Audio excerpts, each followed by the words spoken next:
त्यासाठी इथे मी कढई मीडियम हीटवर गरम करून घेतलेली आहे आणि अगदी सुरुवातीला आपण कारळं भाजून घेऊया। तर कारळं भाजण्यासाठी साधारण 3 ते 4 मिनिट लागतात। कारळं तडतड उडेपर्यंत भाजून घ्यायचे आहेत। अशीच एक पौष्टिक असणारी जवसाची चटणी मी याआधी त्याचा व्हिडिओ अपलोड केलेला आहे, तर ती देखील तुम्ही चेक करा। मी त्याची लिंक डिस्क्रिप्शन बॉक्समध्ये देते। आता इथे तुम्ही बघताय कारळं भाजून झालेलं आहे, ते एका डिशमध्ये मी काढून घेते।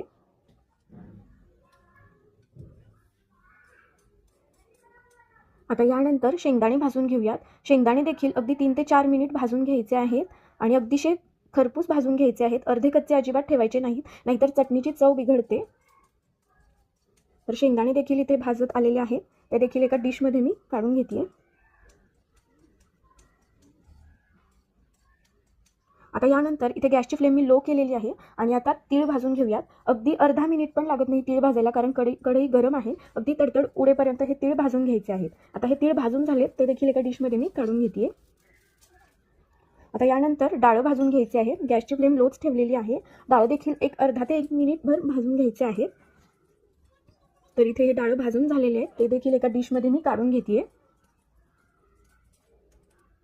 आता यानंतर एक छोटा चमचा तेल कढईमध्ये घालून घेते आणि हा जो लसूण आहे तो अगदी अर्ध्या मिनिटासाठी मी तळून घेते।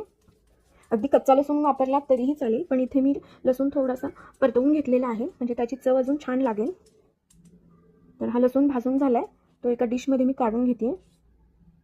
आता त्यानंतर थोडासा कढीपत्ता घातलेला आहे, साधारण 1 काडी कढीपत्ता मी इथे वापरलेला आहे। तो देखील अगदी कुरकुरीत होईपर्यंत भाजून घ्यायचा आहे तेलामध्ये। आता कढीपत्ता देखील कुरकुरीत भाजून झालेला आहे, तो देखील एका डिशमध्ये मी काढून घेते।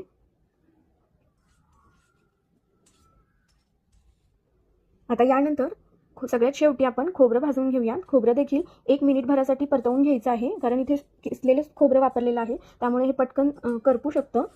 त्यामुळे 1 मिनिटभर भाजून घ्यायचं आहे। गॅसची फ्लेम लोच ठेवलेली आहे।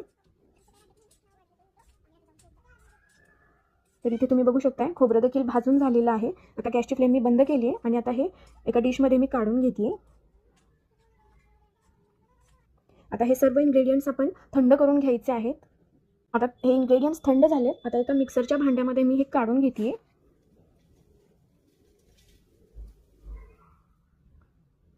आता यामध्ये चवीप्रमाणे मीठ घालून घेते आणि सुरुवातीला जे इन्ग्रेडियंट्स आपण मोजून घेतलेले ते मी ह्या चमच्याने मोजून घेतलेले होते। त्यानंतर 1.5 चमचा इथे मी तिखट वापरलेला आहे। तिखट तुम्ही तुमच्या आवडीप्रमाणे कमी जास्त वापरू शकता, किंवा इथे लाल सुक्या मिरच्या खोबरं भाजल्यानंतर थोड्याशा परतवून तुम्ही घालू शकता, अगदी 3 ते 4। आता यानंतर अगदी चिमूटभर मी साखर घातलेली आहे, टोटली ऑप्शनल आहे, आवडत नसल्यास नाही घातली तरीही चालेल। आणि आता ह्याला झाकण लावून पल्स मोडवरती